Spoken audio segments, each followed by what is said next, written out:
Welcome to Sociologica. One, two, three. Di zaman sekarang ini, kita kan semua praktis tenggelam dalam lautan informasi. Tapi pernah kepikiran nggak, gimana kalau fondasi dari itu semua, yaitu konsep kebenaran itu sendiri, sekarang ini lagi goyah? Hari ini kita akan coba bedah fenomena krisis kebenaran ini dengan melihat beberapa pemikiran kunci dari postmodernisme yang secara mendasar mengubah cara kita memandang dunia. Yuk, kita mulai. Pertanyaan ini kayaknya relevan banget ya. Coba aja buka media sosial, pasti langsung diserbu sama fakta-fakta yang saling bertabrakan. Akhirnya kita jadi bertanya-tanya, apa jangan-jangan gagasan tentang satu kebenaran yang objektif dan universal itu sekarang cuma mimpi? Nah, ini jadi titik berangkat kita.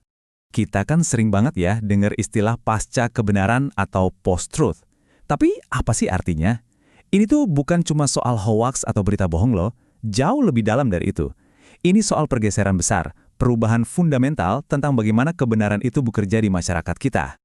Nah, di sini poin kuncinya. Kalau kita lihat dari kacamata akademik, pasca kebenaran itu bukan berarti kebenaran hilang. Justru sebaliknya, ini adalah sebuah kondisi di mana kebenaran itu jadi arena pertarungan. Kebenaran itu diciptakan, bukan ditemukan. Dan untuk memahami gimana cara kerjanya, kita perlu lihat gagasan dari dua pemikir besar. Oke, kita mulai dari yang pertama, Michel Foucault. Dia seorang filsuf yang gagasannya benar-benar merevolusi cara kita ngelihat hubungan antara kekuasaan dan pengetahuan. Pemikirannya ini kayak ngasih kita kacamata baru yang super canggih buat menganalisis dunia digital kita sekarang. Dulu nih, kita mungkin mikir kalau pengetahuan itu ya netral, objektif, apa adanya. Terus Foucault datang dan bilang, tunggu dulu, nggak gitu cara kerjanya. Menurut dia, pengetahuan dan kekuasaan itu nggak bisa dipisahkan. Kekuasaan perlu pengetahuan untuk melegitimasi dirinya, dan pengetahuan selalu lahir dari struktur kekuasaan. Keduanya saling menciptakan satu sama lain. Kutipan ini dalam banget artinya. Coba deh kita renungkan. Kebenaran itu bukan sesuatu yang kita temukan begitu saja.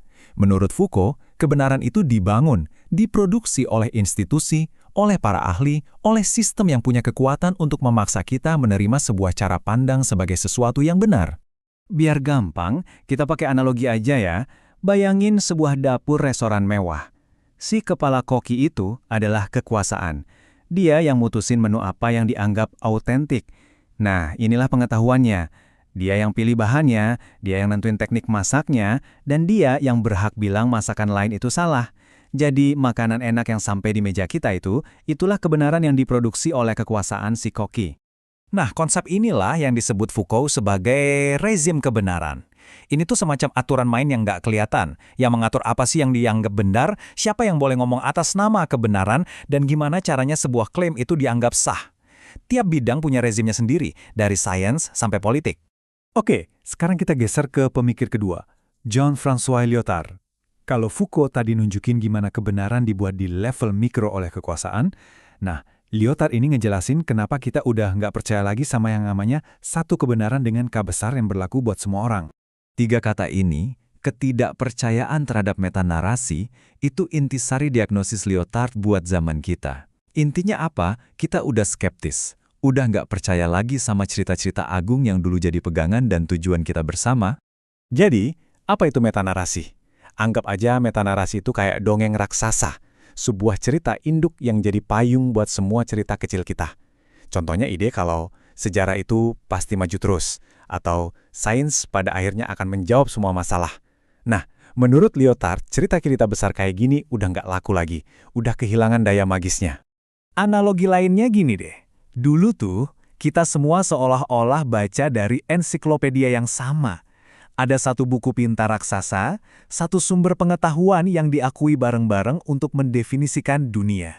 Nah, sekarang ensiklopedia raksasa itu udah pecah jadi jutaan keping, jadi forum-forum online, grup WhatsApp, komunitas-komunitas kecil, dan tiap komunitas ini punya standarnya sendiri soal apa yang dianggap valid. Jadi kebenaran itu sifatnya jadi lokal banget, tergantung di dapur mana kita berada. Disinilah semuanya jadi nyambung dan relevan banget. Terus, apa hubungannya teori-teori ini sama bubble kita di media sosial hari ini? Yuk, kita coba sambungin benang merahnya.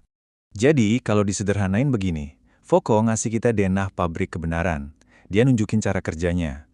Terus Lyotard ngejelasin kenapa sekarang pabriknya nggak cuma satu yang gede, tapi ada ribuan pabrik kecil yang saling bersaing, masing-masing memproduksi kebenaran versi mereka sendiri. Terus, siapa yang sekarang jadi operator pabrik-pabrik kebenaran ini? Jawabannya ada di kantong kita semua. Ya, platform media sosial, mesin pencari, dan algoritma rekomendasi. Mereka ini bukan cuma pipa informasi yang netral ya. Mereka adalah arsitek yang secara aktif ikut ngebangun realitas yang kita lihat setiap hari. Coba pikirin deh, algoritma di TikTok atau YouTube itu bukan cermin yang pasif. Dia itu kepala kokinya Foucault versi digital. Dia yang mutusin menu apa yang bakal kamu lihat berdasarkan data-datamu, dia yang menguatkan wacana tertentu, dan akhirnya dia secara efektif menciptakan sebuah rejim kebenaran yang super personal, khusus buat kamu doang. Oke, setelah kita bongkar semua teorinya, terus gimana? Apa artinya ini buat kita sehari-hari? Bagaimana kita harus bersikap di tengah landscape informasi yang rumit ini? Pasti ada yang mikir, wah kalau gitu semua jadi relatif dong, semua opini sama aja benarnya. Ini adalah kritik yang sering banget muncul kalau kita ngomongin postmodernisme.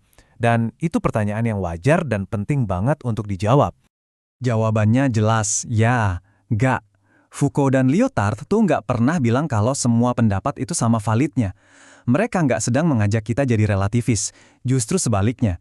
Mereka ngasih kita semacam kacamata X-ray untuk membongkar mekanisme di balik layar. Gimana caranya sebuah klaim bisa menang dan dianggap sebagai kebenaran? Ini alat untuk jadi lebih kritis, bukan untuk jadi sinis. Oke, jadi ada 3 poin penting yang bisa kita bawa pulang. 1, kebenaran itu nggak jatuh dari langit. Ia selalu terikat sama konteks, sejarah, dan kekuasaan. 2, teknologi digital sekarang ini jadi mesin super cepat untuk memproduksi rejim-rejim kebenaran baru. Dan 3, era pasca kebenaran ini intinya adalah tentang perubahan cara kita menentukan mana yang benar dan mana yang tidak.